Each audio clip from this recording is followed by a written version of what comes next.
adik-adik, sebelum kita mulai via online hari ini, kita berdoa dulu ya. Dalam nama Bapa dan Putra dan Roh Kudus, amin. Ya Tuhan, terima kasih karena telah melindungi kami hingga kita bisa mengikuti via online hari ini. Sebentar lagi kami akan memulai via online hari ini. Berkatilah kami ya Tuhan, amin. Dalam nama Bapa dan Putra dan Roh Kudus, amin.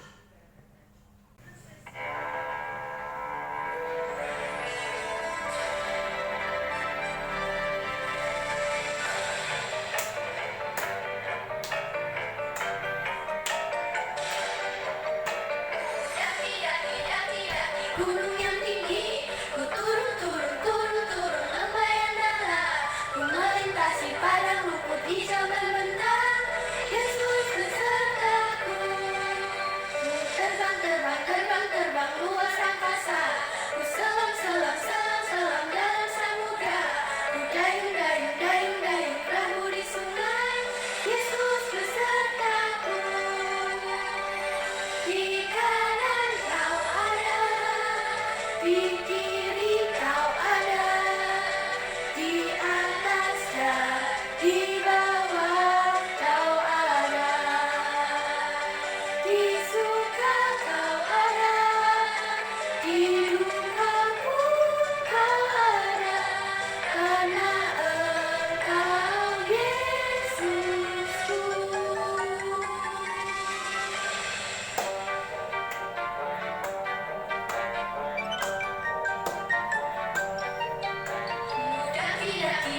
Daki gunung yang tinggi, ku turun lembah yang dalam, ku melintasi padang rumput hijau membentang.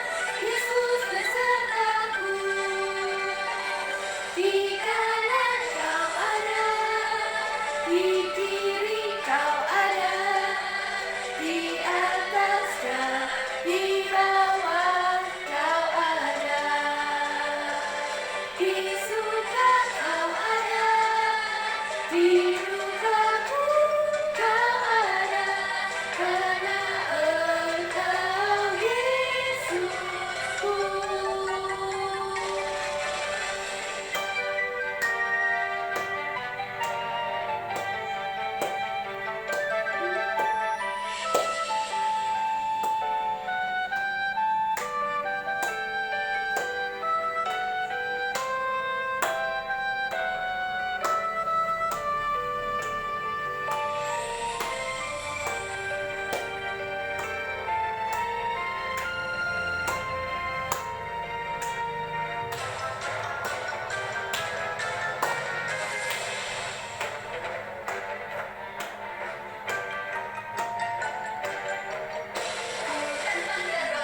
Terbang luas angkasa, ku selam dalam samudra, ku dayung perahu di sungai.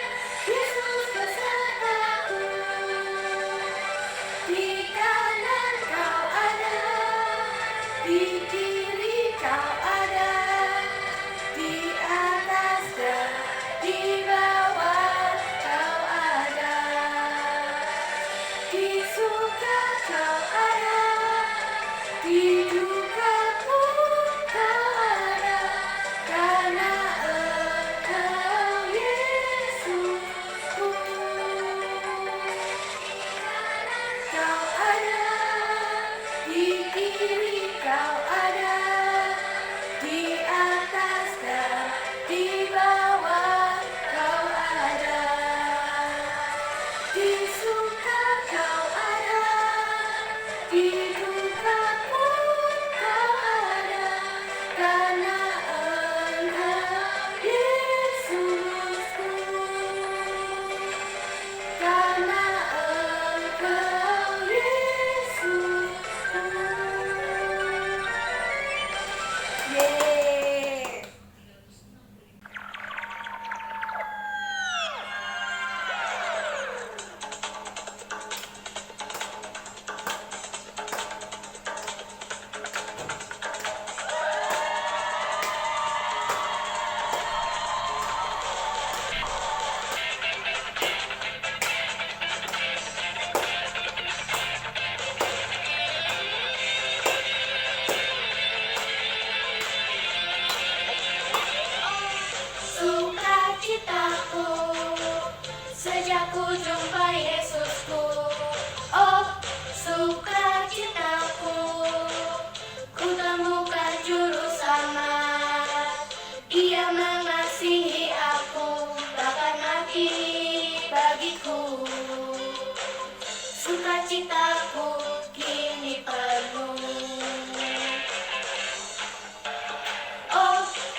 Dia mengasihi aku, bahkan mati bagiku.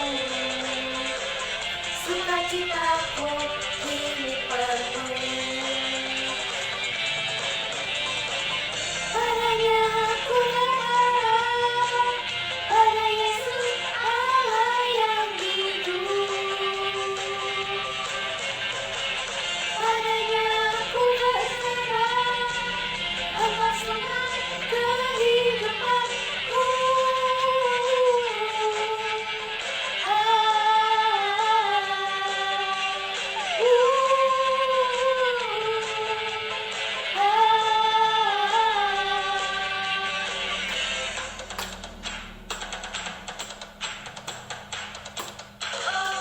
Sukacitaku sejak ku jumpa Yesusku.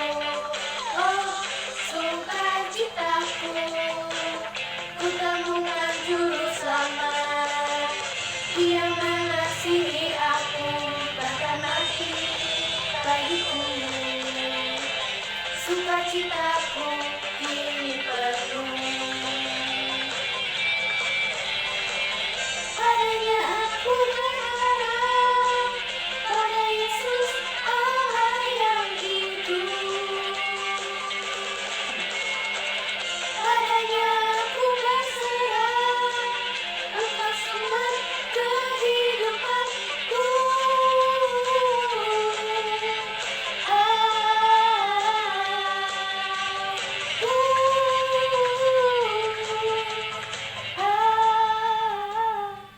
Yeay.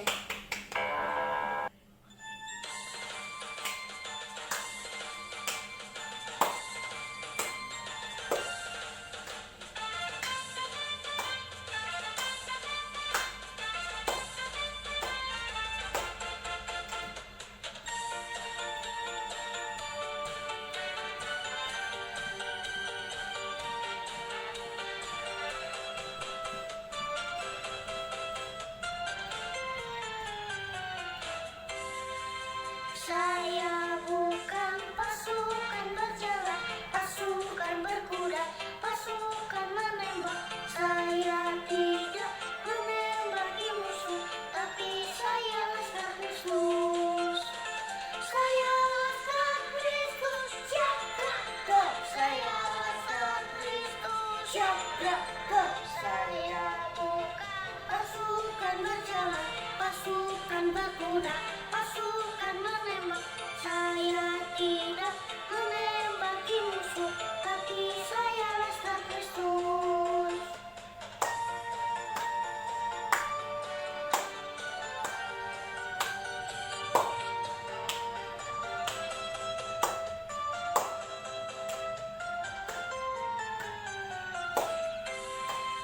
Saya bukan pasukan berjalan, pasukan berkuda, pasukan menembak.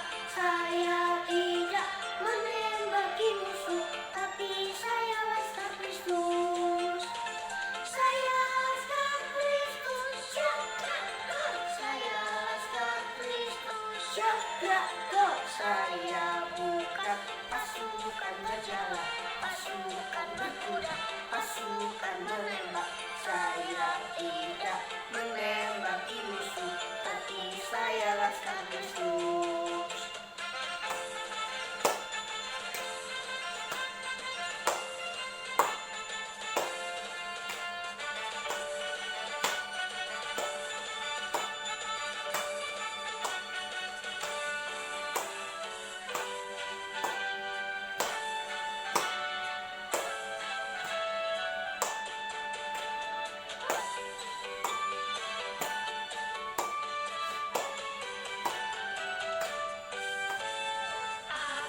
Akulah pahlawan Kristus, ku tetap maju, maju pantang mundur.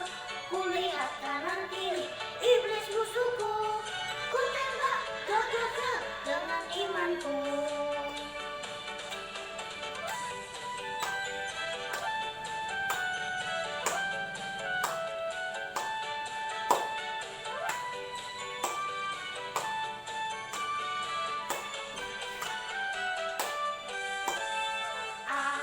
Aku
Pada pagi hari ini kita mau mendengarkan firman Tuhan. Bacaan diambil dari Matius bab 16 ayat 21 sampai 27. Demikian bunyi firman Tuhan. Ayat 21. Sejak waktu itu, Yesus mulai menyatakan kepada murid-muridnya bahwa ia harus pergi ke Yerusalem dan menanggung banyak penderitaan dari pihak tua-tua, imam-imam kepala, dan ahli-ahli Taurat, lalu dibunuh dan dibangkitkan pada hari ketiga. Ayat 22. Tetapi Petrus menarik Yesus ke samping dan menegur dia. Katanya, "Tuhan, kiranya Allah menjauhkan hal itu. Hal itu sekali-kali takkan menimpa engkau." Ayat 23.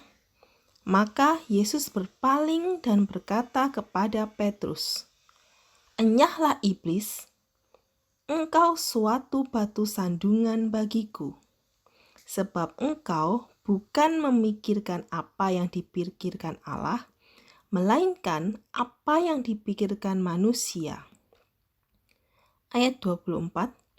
Lalu Yesus berkata kepada murid-muridnya, "Setiap orang yang mau mengikut aku, ia harus menyangkal dirinya, memikul salibnya, dan mengikut aku."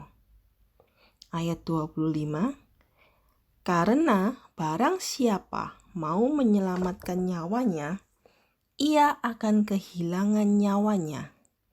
Tetapi barang siapa kehilangan nyawanya karena aku, ia akan memperolehnya. Ayat 26. Apa gunanya seorang memperoleh seluruh dunia, tetapi kehilangan nyawanya? Dan apakah yang dapat diberikannya sebagai ganti nyawanya? Ayat 27. Sebab anak manusia akan datang dalam kemuliaan Bapanya, diiringi malaikat-malaikatnya. Pada waktu itu ia akan membalas setiap orang menurut perbuatannya. Demikianlah sabda Tuhan. Terpujilah Kristus. Selamat pagi adik-adik. Nah, bagaimana kabarnya? Masih sehat-sehat bukan? Oke, baik. Nah, tadi adik-adik sudah mendengarkan bacaan Injil yang dibacakan oleh Kak Maria? Nah, sudah kan? Nah, apakah adik-adik mengerti bacaan Injil yang dibacakan hari ini? Nah, baik. Kalau belum mengerti, sekarang Kak Katmon akan menjelaskan tentang firman hari ini agar adik-adik semua mengerti. Oke? Nah, oke. Sebelumnya kakak akan memberikan gambar. Nah, ini gambar apa ini? Nah, betul. Yesus yang memanggul atau memikul salib. Oke, kalau yang ini? Oke, betul. Yesus yang menggembalakan domba-dombanya. Nah, Injil hari ini mengajak adik-adik untuk mengetahui syarat-syarat yang harus adik-adik jalankan untuk mengikuti Yesus. Nah, pada Injil hari ini telah dijelaskan pada Matius 16 ayat 24 bahwa setiap orang yang mau mengikuti aku harus menyangkal diri, memikul salibnya, dan mengikuti aku. Oke, sekali lagi ya. Pada Injil hari ini telah dijelaskan pada Matius 16 ayat 24 bahwa setiap orang yang mau mengikut aku harus menyangkal diri, mengikut salibnya, dan mengikuti aku. Oke, siapa yang mau mengikuti Yesus? Nah, pasti adik-adik semua ingin mengikuti Yesus bukan? Nah, sekarang bagaimana sih Kak caranya bisa mengikuti Yesus? Kok harus menyangkal diri atau memikul salib? Menyangkal diri itu apa sih Kak? Nah, menyangkal diri itu artinya kita menahan diri untuk tidak menikmati kesenangan duniawi. Nah, contohnya kalau adik-adik main HP. Nah, itu adalah kesenangan duniawi. Nah, menahan ini maksudnya adalah bukan adik-adik tidak boleh bermain, tetapi adik-adik boleh bermain asalkan adik-adik menjalankan kewajiban untuk belajar. Ketika adik-adik sudah belajar dan mengerjakan tugas, baru adik-adik boleh bermain. Seperti itu. Oke? Jadi adik-adik ingat, bermain boleh ketika sudah mengerjakan kewajiban, yaitu belajar, mengerjakan tugas, maupun membantu orang tua. Oke? Nah, terus kalau memikul salib apa Kak? Nah, masa kita harus memikul salib? Kan berat Kak. Nah, bukan seperti itu adik-adik. Kalau memikul salib pada zaman sekarang itu lebih ke menanggung apa yang Tuhan Yesus derita ketika ia harus memikul salib dan wafat di kayu salib. Nah, kalau kita kembali ke 2000 tahun yang lalu di mana Yesus memikul salib, nah, memang salib itu sangat berat. Nah, bahkan Yesus pun harus dibantu dengan seorang yang bernama Simon dari Kirene. Nah, kalau memikul salib zaman sekarang bagaimana sih Kak contohnya? Nah, kalau memikul salib pada zaman sekarang yaitu dengan meneladani sikap Yesus itu sendiri. Misal, nah, Yesus ini baik hati. Nah, jadi juga harus berbaik hati kepada sesama, kepada orang tua. Itu. Misal lagi, kalau Yesus juga mengasihi sesama. Nah, jadi juga harus bisa mengasihi sesama, misalnya mengasihi teman-teman maupun orang tua dengan cara apa? Membantu teman yang mengalami kesulitan, terus kemudian membantu orang tua yang ada di rumah. Nah, kalau sekarang lagi pas masa pandemi corona, nah gimana nih Kak caranya Kak? Nah, kalau di masa pandemi gini, yaitu caranya adalah dengan mendengarkan guru yang mengajar online. Nah, gak asik sendiri ketika gurunya menerangkan pelajaran. Jadi itu adalah salah satu contoh. Kemudian ada lagi, kalau di rumah aja, adik juga bisa ikut membantu orang tua. Misalnya seperti bersih-bersih rumah atau menjalankan apa yang orang tua minta kepada adik-adik. Nah, seperti itu adik-adik. Bisa kan? Baik, bagus, good.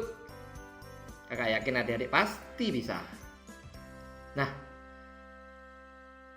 firman hari ini sudah kakak jelaskan.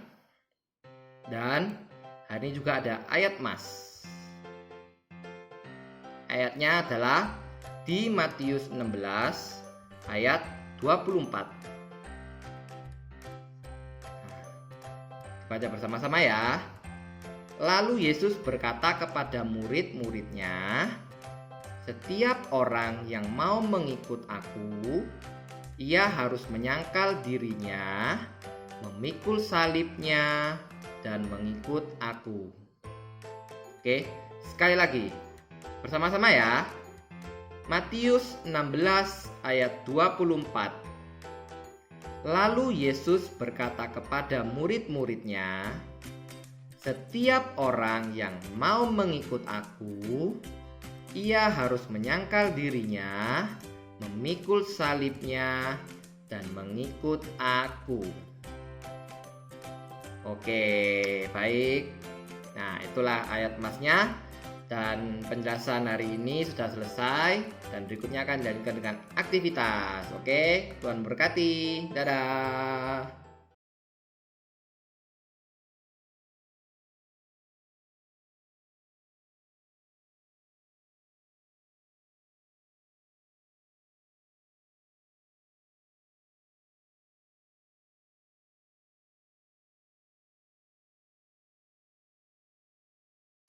Halo adik-adik, hari ini kita akan buat salib warna-warni seperti ini ya. Bahan-bahan yang harus disiapkan, ada 1 lembar HVS, boleh warna-warni, boleh warna putih, kemudian lem, penghapus, gunting, pensil, serta penggaris. Setelah bahan-bahannya sudah siap, kita mulai gambar salibnya yuk. Seperti ini ya. Jadi pakai penggaris, adik-adik gambar salibnya. Boleh bikin salib yang kecil ataupun yang besar. Seperti kakak ini agak buat yang kecil ya. Setelah dibuat polanya, kemudian kita gunting agar menjadi potongan salib seperti ini.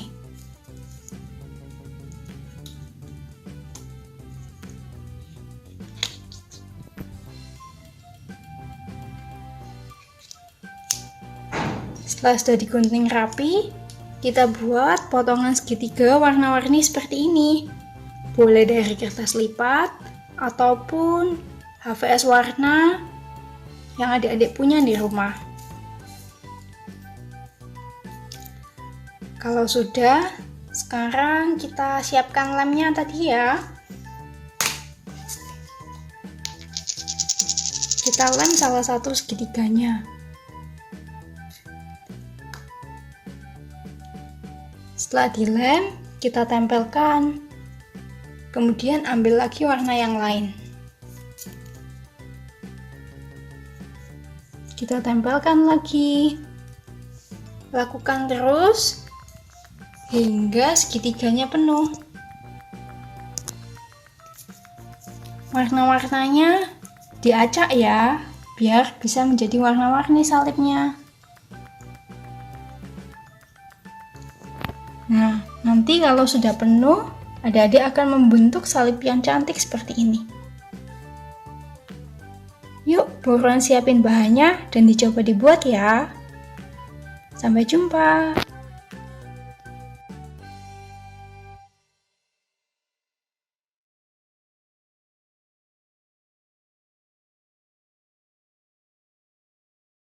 Halo adik-adik, selamat pagi semuanya, selamat hari Minggu. Selamat datang kembali ke di Biakel Sapa. Nah, hari ini kita akan ngobrol bareng lagi tentang kisah hidup orang-orang kudus, di mana salah satu orang kudus yang akan kita bahas hari ini bagus banget untuk kita teladani. Hari ini kita akan membahas tentang Santo Hilarius dari Poitiers. Tahu nggak apa artinya Santo Hilarius? Ternyata nama Santo Hilarius itu ada artinya, yaitu penuh kebahagiaan. Keren kan? Adik-adik, Hilarius itu lahir pada tahun 315, jadi udah lama banget ya, di sebuah kota namanya Poitiers di negara Prancis. Nah, beruntungnya Hilarius ini lahir dari keluarga yang sangat kaya raya, sehingga dia bisa mendapatkan pendidikan yang layak. Karena di zaman itu pendidikan itu sangat susah, hanya orang-orang tertentu saja.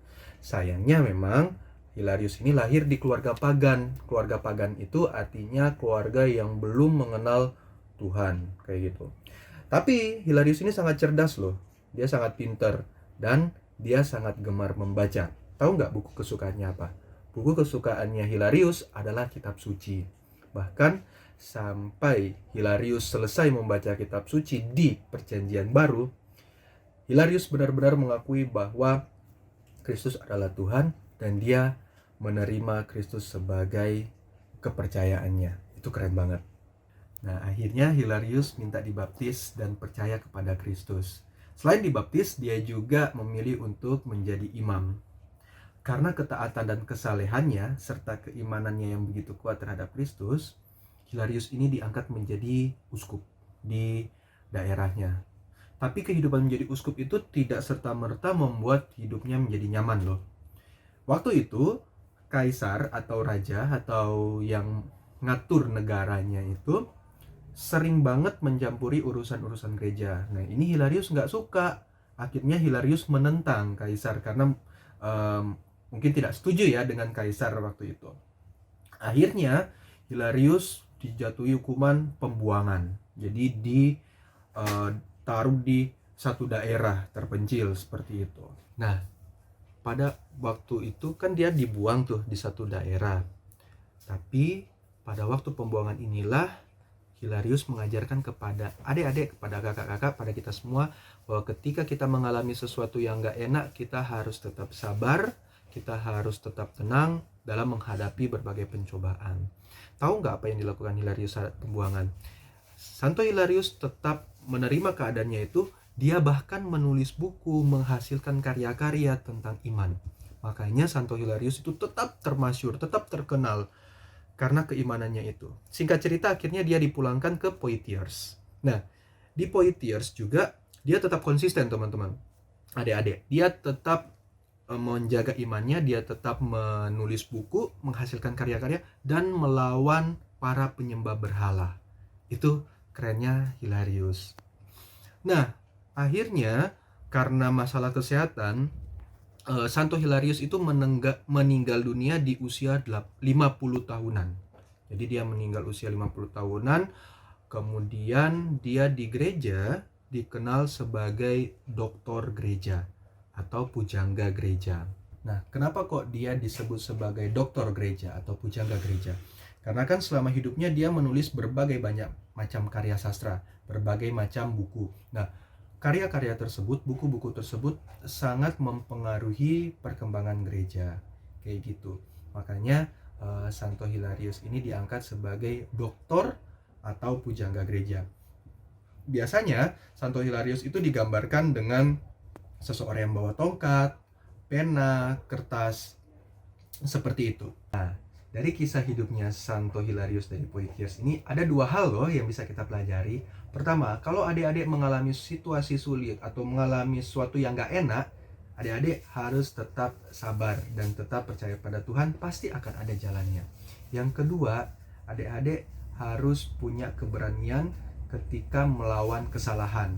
Misalnya nih, ada orang yang buang sampah sembarangan, adik-adik harus berani untuk menegur. Kayak gitu. Itu contoh gampangnya yang bisa kita teladani dari Santo Hilarius dari Poitiers. Oke, keren banget kan kisah hidupnya Santo Hilarius dari Poitiers. Nah, semoga kisah perjalanan Santo Hilarius dari Poitiers ini bisa menjadi contoh bagi kita semua. Oke, sampai jumpa di pertemuan berikutnya. Tetap semangat, tetap jaga kesehatan, dan Tuhan memberkati. Dadah!